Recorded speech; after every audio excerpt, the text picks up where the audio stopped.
Marathi English दोन्ही वापर चालतं आहे. नमस्ते, माझं नाव पृथ्वीराज. मी इथं पृथ्वी सिस्टम एक्सप्लेन करायला आलो आहे. पृथ्वी सिस्टम नॉर्मल नाही आहे, तर ती AI पावर्ड आहे. आणि पृथ्वी सिस्टम ही आपले जे आत्ताचे जे गर्ल्स कसे वीक असतात थोडं वाटत असतात तसं म्हणायला नाही पाहिजे. ती नॉर्मल करेल, काम करत नाही, काय नाही, आणि वीक आहे. आता समजा त्यांनी गेले जंगल सफारीला, एकट्यात गर्ल्स एकट्यात किती बुद्धिमत्ता किती आपल्या इथे एकट्या भारतात कसली वाढली आहे. तसल्या वेळेस गर्ल एकटी गेली जंगल सफारीला, गर्ल आहे मग काय करणार, गर्ल काय करू शकते, अटॅक करू शकत नाही, असं नाही तसं नाही. मग ही पोरं भागा पडली तुझ्या ॲट अ टाईम, मग काय करते, मिसाईल लॉन्च करते. मिसाईल समजा आता बघा हे मिसाईल घेते आणि अटॅच करते, मिसाईल अटॅच केली ते मॅन्युअली वर्क करत सध्या. आणि जे फ्युचरमधलं बनेल ना माझं वर्जन ते टायटेनियमचं असणार आहे आणि ते ॲटोमॅटिक असतं. तुम्ही फक्त ते विचार करता हां मला हे करायचं, ते लगेच इंटरेस्ट होणार हाताने. आणि फक्त ह्याचं गर्ल्ससाठी ते मिसाईल लॉन्च होणार ऑटोमॅटिकली. मिसाईल लॉन्च आणि आता समजा तुम्हाला हिडाने मारायचं, त्यांना दाखवायचं नाही आहे, अडकलं सोयीनं मी ट्रॅक केलं तुम्ही, मग फक्त मिसाईल लॉन्च करायचंच आणि हे वर करायचं. ते लांबचं डिस्टन्स आणि हाईटचं वरचं तुम्ही अटॅक करू शकता. आणि हे जे आहे तुमच्या मुलगी किंवा कोणी आहे बहीण आहे तिला तुम्ही हे बघू शकता. का सांगते हे फक्त आता समजा तिच्याकडनं हे पण होत नाही, शूट बसत नाही, दोन नंबरनी होईल नाही यांना, मग तिनं काय केली फक्त जर कुठं जर फायर असेल नाही तर ह्याच्यामध्ये फायर अटॅक होणार आहे, फायर एवढं एक्सटेंड करणार आणि हे सेफ फायर आहे. तिला काही होणार नाही, पुढच्याचा फेस जाऊ शकतो किंवा तरी घेऊन पळून जाऊ शकतो. वाईल्ड ॲनिमलला हे हेल्पफुल आहे, पुढच्या वाईल्ड ॲनिमलला हेल्पफुल आहे. आणि खूप गोष्टी करू शकतो हे. आता समजा माझ्या घरच्यांनाही दिलो, घरच्यांना म्हणलो तुम्हाला जर काय प्रॉब्लेम आला इकडच्या साईडला फिरवा. प्रॉब्लेम म्हणजे काय प्रॉब्लेम आला कोणत्याही साईडला इकडच्या साईडला फिरवा, इकडच्या साईडला रिमोट इकडच्या साईडला फिरवलं. मग मला लगेच कमांड येणार, घरनं हेल्प म्हणून येणार, ह्याच्यात येते हेल्प म्हणून कमांड येते.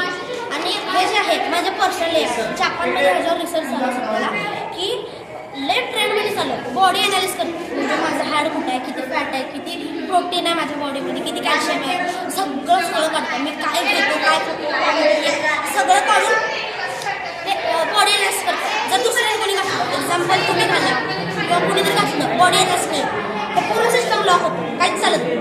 आता समजा मला विचारायचं मी हे तर काय नाही, तर मला विचारायचं what is the internal temperature of this room. Meera 24 Celsius सांगते आणि 24 सेल्सिअस आहे 0.8, 24 सेल्सिअस 0.8. आणि जे बाहेरचं टेम्परेचर आहे 41 होतं, 42.18वर गेलेलं आहे टेम्परेचर सध्या. आणि आता समजा हे मल्टी लँग्वेज आहे, कोणत्या लँग्वेज बोलू शकतो, तुमची जी लँग्वेज आहे ना त्या लँग्वेज. समजा मला विचारायचं मला आज पतंग उडवायची, मी पतंग उडवायला टेरेसवर जात बसले, मला म्हणलं बाहेर हवा आहे का चांगली, मला पतंग उडवायचं. तर मग आणि काय म्हणतात बाहेर हवा आहे, सुद्धा आहे हवा, म्हणून चेक करू शकतो हवा आहे, पण ती पतंग उडवण्यासाठी परफेक्ट आहे कारण ती एका साईडला सारखं चेंज होते. आणि क्लायमेट ह्युमड आहे, पतंग उडवण्यासाठी क्लायमेट कसं जास्त कमी ह्युमड पाहिजे आणि प्रॉपर एका डायरेक्शनला पतंग उडली पाहिजे. मग आता तो तरी मला 2 टाईम दिला, आता टाईममध्ये केलेला आहे एक आहे. आता त्यांनी काय म्हणलं 8 ते 11मध्ये उडव, नाहीतर आता जी येणार आहे टाईम समजा 4 ते 6च्या दरम्यानमध्ये उडव, तुझी पतंग खूप छान उडेल. जर काय प्रॉब्लेम असेल तर मला सांग. आता ह्याचा अजून एक यूज काय आहे, जे पॅरलाइज झालेले असतात लोक, पॅरलाइज जो पॅरलाइज झालेल्या लोकांना काय म्हणतात की तुमचा हात तुटला, फक्त तुम्हाला एक चिप येते, चिप एवढीच चिप आहे. माझ्यात असेल काढून लागतो इथं आहे ना चिप, एवढी चिप इथं लावायचे ब्रेन, इथं लावायचे ब्रेन. ते ब्रेन ना तुम्हाला फक्त विचार करायचा हां मला हात बंद करायचा, हात हँड वर्किंगला चालू करतो, वर्क करायला चालतो. आणि जे हँड आहे ते सेफ आहे, हेल्पफुल आहे. आणि ह्याच्यात जे फायर झालं तुम्हाला धूर दिसला कुठं, स्मोक झालं नाही, कारण की ते क्लीन एनर्जी यूज होतं, कम्प्लीट कंबर्शन होतं. आणि ह्याचं फायर सोर्स एवढं पण नाही आहे, एवढं हार्मफुल नाही आहे, तर ते डिपेंड करतं. आता समजा मला एवढं पाहिजे, पुढं आग लावायची, काय नाही आगच लावायची ना लायटरला. इथनं आय व्ही सेट बसवलं मी, कमी जास्त ॲज युअर विश, किती करायचं करू शकतो. आणि विरा हेल्पफुल अजून आहे, जर तुम्ही घरी आहात, तुम्हाला काही येत नाही, बनवताच काही येत नाही, मी किचन ओपन केलं तर तिथं बटाटा, गाजर आणि अजून काही डिशेस, भाजी व्हेजिटेबल आहे ना, भात तुमच्या तुम्ही काय बनवू. तरी म्हणते तुमच्याकडे 2 ऑप्शन आहेत, एक तर मसाला राईस बनव किंवा पुलाव बनवू शकतोस, खिचडी बनवू शकतो, 2-3 ऑप्शन देतो. आपण मला एक रेसिपी बनवायची आहे. माझ्याकडं बटाटा, टोमॅटो, अजून मसाले आहेत, गरम मसाला आहे आणि तर मला अजून मसाले आहेत. मला कोणते कोणते मसाले लागतील, मीठ किती लागेल, पाणी किती घालावं लागेल आणि राईस किती कप घेऊ, मी एकटाच आहे खाणारा. तर मग हे सगळं मला एक्सप्लेन करतात. मी स्टार्ट करतो, विरा स्टार्ट.